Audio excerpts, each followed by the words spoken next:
Di awal film, kita akan diperkenalkan dengan seorang ayah bernama Brain yang sedang bermain bersama keluarganya menjelang hari Natal. Namun bersamaan dengan itu, ada dua kelompok gangster yang sedang terlibat baku tembak.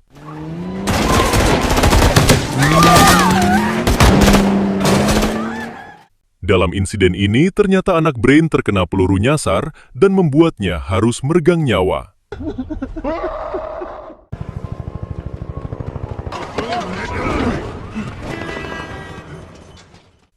Setelah itu, Brain berusaha mengejar gangster yang sudah menghabisi putranya tersebut.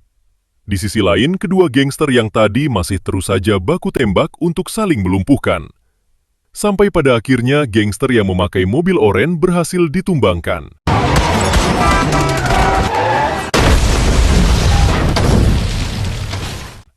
Brain yang melihat hal itu, ia langsung mengambil besi lalu bersembunyi di balik tembok. Sampai di suatu kesempatan, Brain menghantamkan besi tersebut ke mobil mereka. Sayangnya serangan itu tidak membuahkan hasil apa-apa, dan sekarang Brain malah harus ditembaki dari belakang. Terlihat Brain yang mulai terpojok setelah kemunculan mobil alat berat, hingga inilah yang dilakukan Brain. Semua anggota geng itu harus koit, kecuali pemimpin mereka yang bernama Haris. Tanpa ragu, Haris melumpuhkan Brain yang membuatnya tidak bisa berkutik. Kemudian Haris juga tidak segan-segan melakukan hal ini. Singkat cerita, ternyata Brain masih bisa diselamatkan dan sekarang tengah dibawa ke rumah sakit. Terlihat istri Brain yang semakin frustasi karena putranya sudah tewas dan suaminya dalam keadaan sekarat. Setelah menjalankan operasi berat, akhirnya Brain mampu melewati masa komanya. Walaupun sampai saat ini Brain belum sadarkan diri.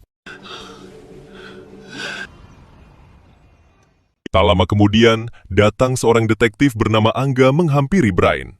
Melihat Brain belum sadarkan diri, Angga hanya memberikan kartu namanya agar Brain bisa menghubunginya nanti setelah sadar.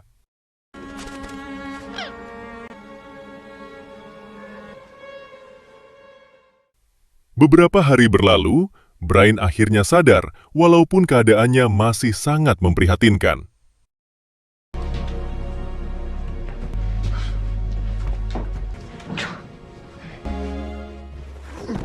Bahkan untuk sekarang, Brain sudah tidak bisa bicara akibat peluru yang bersarang di tenggorokannya kemarin.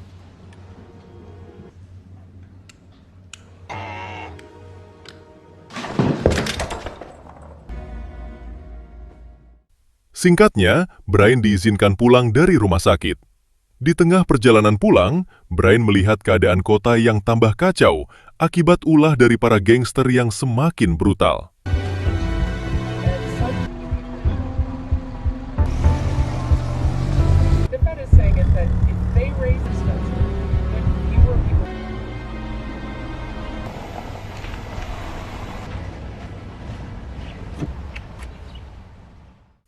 Setibanya di rumah, Brain kembali teringat kenangan bersama anaknya yang sekarang sudah wafat.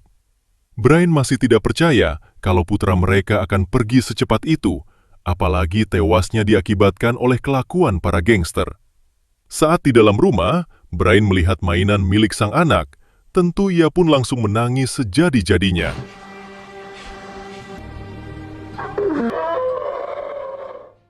Di hari-hari berikutnya, Brain menjadi frustasi lalu melampiaskannya dengan minum-minum di gudang belakang. Sementara sang istri yang melihat hal itu hanya diam karena ia paham betul dengan perasaan Brain. Suatu pagi, ketika Brain melamun di depan rumah, tiba-tiba ia teringat kembali akan kejadian saat ia bersama keluarga, lalu muncul para gangster yang harus merenggut nyawa putranya. Dari sinilah akhirnya Brain bertekad untuk membalas dendam kepada gangster tersebut, karena jika tidak, ia akan terus terpuruk seperti ini. Brain pun dengan segera membereskan botol-botol minuman yang setiap hari ia minum, karena mulai sekarang, ia harus membugarkan badannya. Di sini Brain juga menemukan kartu nama Angga, yaitu detektif yang waktu dulu memberikan kartu namanya saat di rumah sakit. Keesokan harinya, Brain mendatangi kantor polisi dengan niat ingin bertemu Detektif Angga. Namun setibanya di sana, kebetulan Detektif Angga sedang tidak ada di kantor, dan Brain diminta untuk menunggu sebentar. Di sini Brain melihat foto-foto anggota gangster yang sedang diintai oleh Detektif Angga, hingga Brain langsung memfoto mereka. Dan kebetulan di sana juga ada foto Haris, yaitu ketua gangster yang dulu menembak tenggorokan Brain.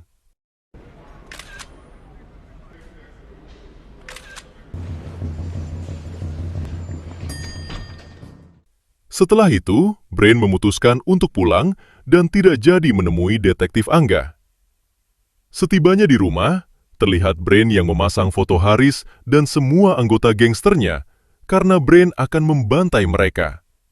Brain juga berjanji akan membantai mereka sebelum hari Natal, yaitu bertepatan dengan 1 tahun kematian putranya. Di bulan berikutnya, Brain mulai melatih fisik, walaupun terlihat Brain yang masih sangat lemah dan belum bugar. Brain juga tidak lupa mendatangi latihan tembak, agar dirinya bisa menembak dengan baik dan benar. Sayangnya semua tembakan Brain tidak ada satupun yang tepat sasaran. Setelah itu, Brain membeli mobil bekas, karena ia sadar dalam aksinya nanti, Brain akan membutuhkan mobil tersebut. Kemudian Brain pun mulai memodif mobil itu. Di sela-sela memodif mobilnya, Brain berlatih bela diri melalui internet, karena Brain dulunya hanya seorang pegawai pabrik biasa, bukan seorang militer.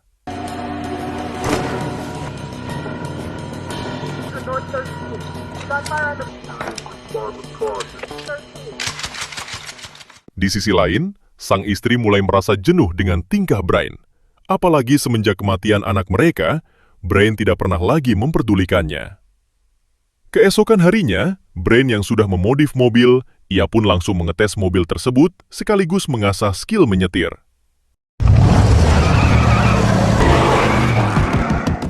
Singkat cerita, sang istri yang merasa dirinya tidak pernah lagi dipedulikan oleh Brain, ia pun akhirnya memilih untuk tinggal di rumah orang tuanya dan meninggalkan Brain.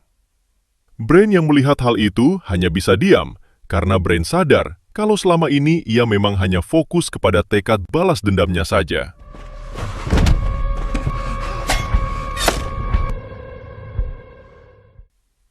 Sepuluh bulan kemudian, Brain berhasil menemukan markas besar milik kelompok gangster Haris. Dari jarak jauh, Brain mulai memotret mereka satu persatu.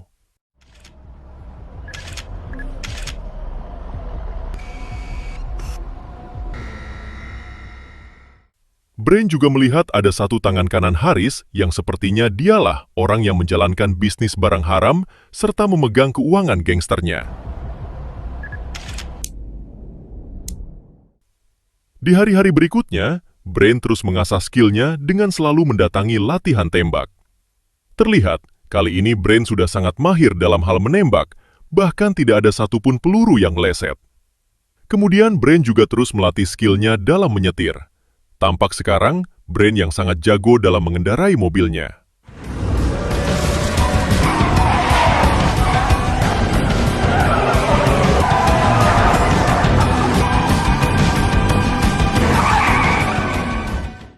Bukan hanya itu, Brain juga tidak lupa terus melatih fisik sampai membuat stamina dan kebugaraannya sangat baik. Keesokan harinya, Brain baru saja membeli makanan dari supermarket. Lalu tak sengaja, ia melihat Haris dan beberapa anak buahnya. Brain yang sudah tidak tahan, ia pun berniat akan menikam Haris sekarang juga. Namun hal itu harus terhenti setelah Brain menyadari kalau di sana banyak sekali para bocil.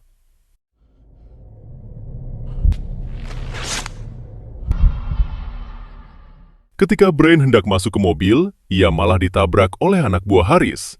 Lalu Brain pun dipermalukan oleh pacarnya Haris.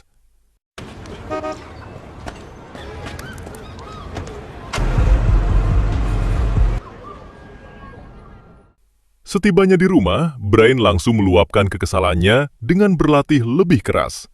Singkat cerita, pada 23 Desember, Brain berniat mendatangi tangan kanan Haris.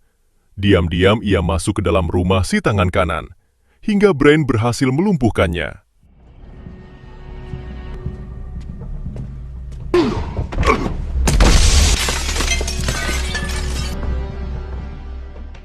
Kemudian Brain membawa si tangan kanan ke gudang milik Brain.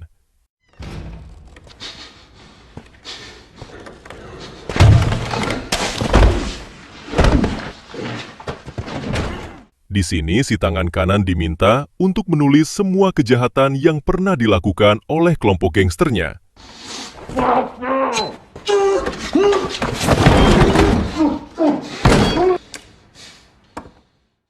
Namun sayang, di suatu kesempatan si tangan kanan berhasil berontak, lalu terjadilah baku hantam. Tampak Brain yang cukup kewalahan melawan tangan kanan Haris.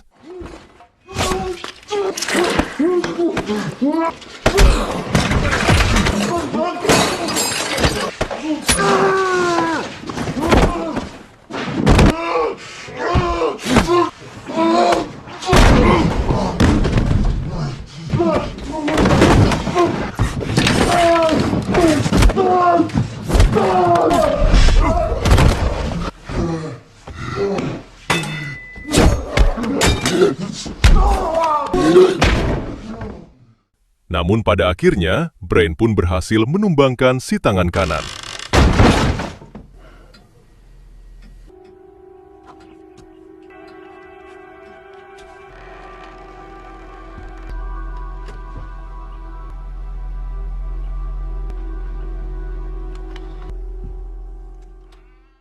Keesokan paginya, Brain pergi ke makam mendiang sang anak untuk berziarah. Di sini, Brain meminta maaf karena dirinya tidak bisa menjaga sang anak sampai ia harus tewas di tangan gangster. Kemudian, Brain juga berkunjung ke rumah orang tua sang istri untuk mengecek keadaan istrinya.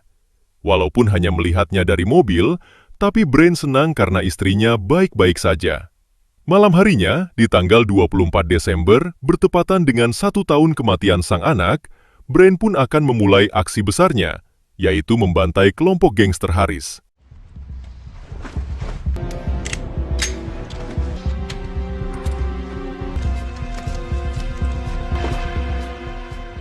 Adegan beralih ke detektif Angga yang saat itu tampak waspada karena rumahnya kedatangan seseorang. Ketika detektif Angga mengeceknya keluar, ternyata di sana sudah ada tangan kanan Haris yang kemarin dihajar oleh Brain. Di sini detektif Angga juga menemukan sebuah surat yang berisi sebuah flash disk. Ternyata yang memberikan surat tersebut adalah Brain. Sekarang Brain tengah mencari keberadaan geng Haris, sebab dimulai dari malam ini ia akan membantai mereka.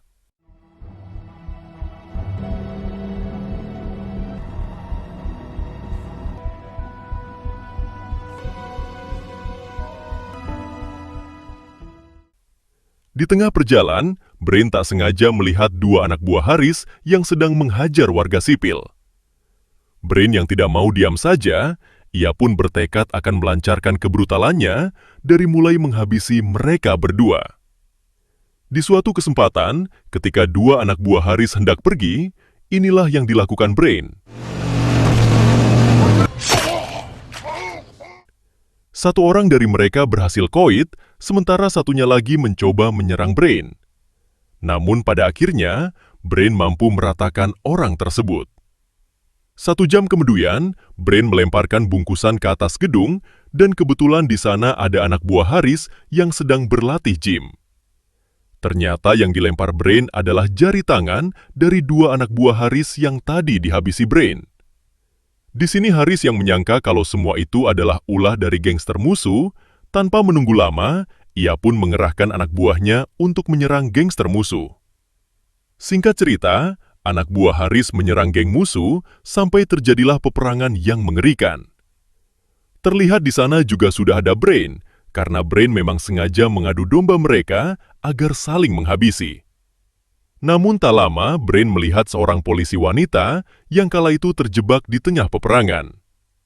Brain yang merasa tidak tega, ia pun terpaksa ikut ke dalam peperangan tersebut. Di sisi lain, ada satu anak buah Haris yang merekam aksi Brain untuk diberitahukan kepada Haris. Kemudian, saat Brain hendak menyelamatkan si polisi wanita, sayangnya dia malah terkena tertembakan.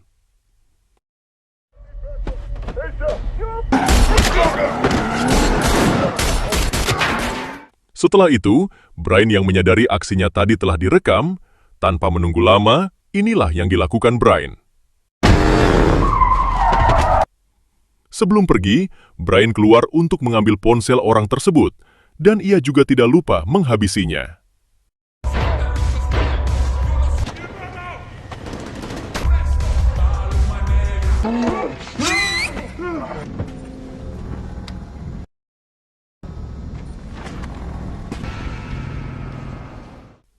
Kemudian, saat Brian menjauh dari tempat itu, tiba-tiba ia diserang oleh anak buah Haris yang ternyata dari tadi mengikutinya.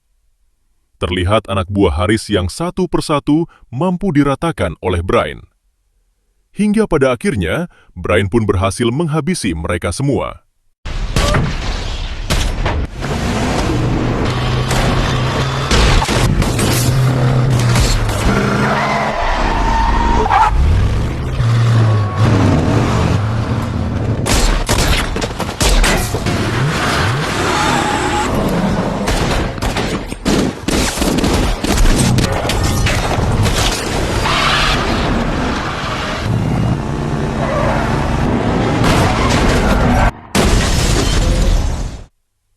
Kemudian Brian kembali dihadapkan dengan anak buah Haris yang memakai motor. Sampai di suatu kesempatan, Brian membawanya ke sebuah gang sempit. Lalu inilah yang terjadi.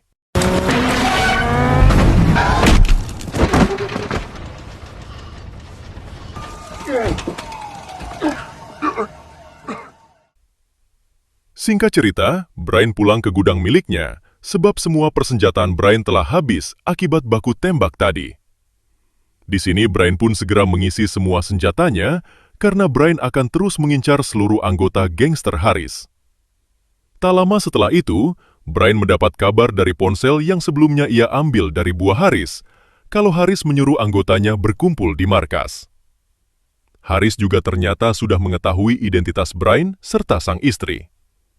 Brian yang tidak mau mereka mengincar istrinya, ia pun dengan segera mendatangi markas Haris menggunakan motor, sebab pada malam ini juga mereka harus benar-benar musnah. Setibanya di sana, inilah yang dilakukan Brian.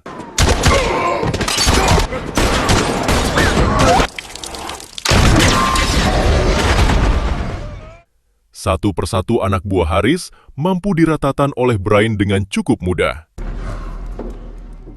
Setelah itu, Brian naik ke lantai atas, namun di sana sudah ada anak buah Haris yang siap menyerang Brian. Dengan kemampuan yang sudah ia latih selama setahun, Brian tidak begitu kesulitan menghadapi mereka.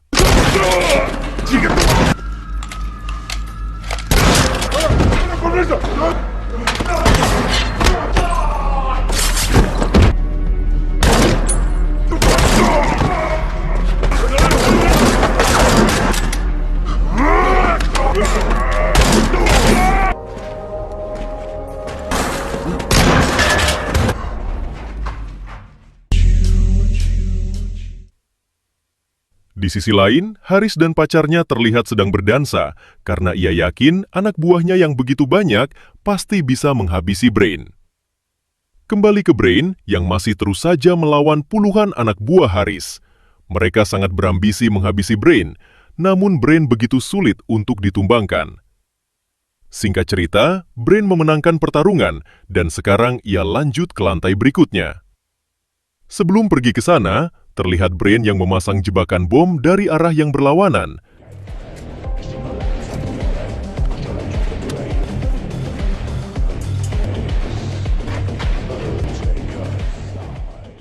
Kemudian saat Brian berjalan, tiba-tiba ia diserang oleh satu ajudan Haris yang sangat jago. Di pertarungan kali ini, Brian benar-benar kewalahan melawan orang tersebut, apalagi keadaan Brian yang sudah sangat lelah.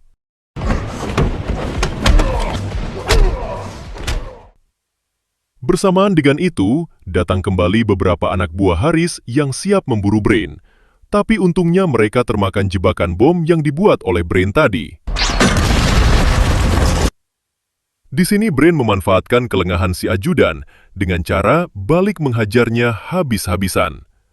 Namun karena si ajudan yang begitu kuat, ia pun dapat membalikan lagi keadaan.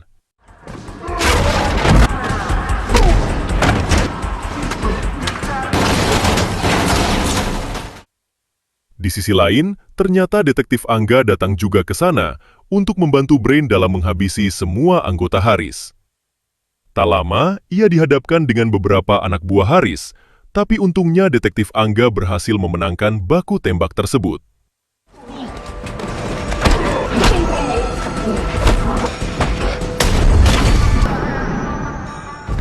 Kembali ke Brain yang pada akhirnya mampu menghabisi si ajudan, walaupun keadaan Brain sekarang harus babak belur.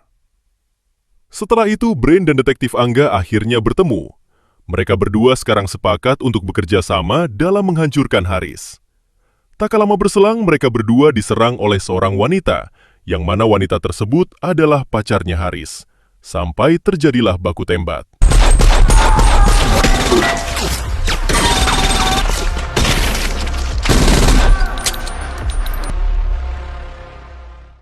Di suatu kesempatan, Brain mampu memojokkan pacar Haris dengan menodongkan senjata ke kepalanya. Namun dengan melas, pacar Haris meminta pengampunan kepada Brain. Brain yang kasihan, ia pun menurunkan senjatanya. Tapi tiba-tiba, dengan bantuan detektif Angga, pada akhirnya pacar Haris berhasil mereka habisi, walaupun detektif Angga mengalami luka yang sangat parah. Setelah itu, Brain masuk ke ruangan utama, dan sekarang ia harus berhadapan dengan Haris. Ketika Haris melihat Brain, ia pun langsung memberondong Brain. Brain sendiri tidak koit sebab ia memakai rompi anti peluru. Namun sekarang Brain sudah mulai terpojok. Kemudian Haris mendekat dan akan menembak Brain tepat di kepalanya. Namun tiba-tiba, dengan cepat Brain membalikan keadaan. Lalu tanpa ragu, Brain mencekik Haris hingga akhirnya ia pun modar.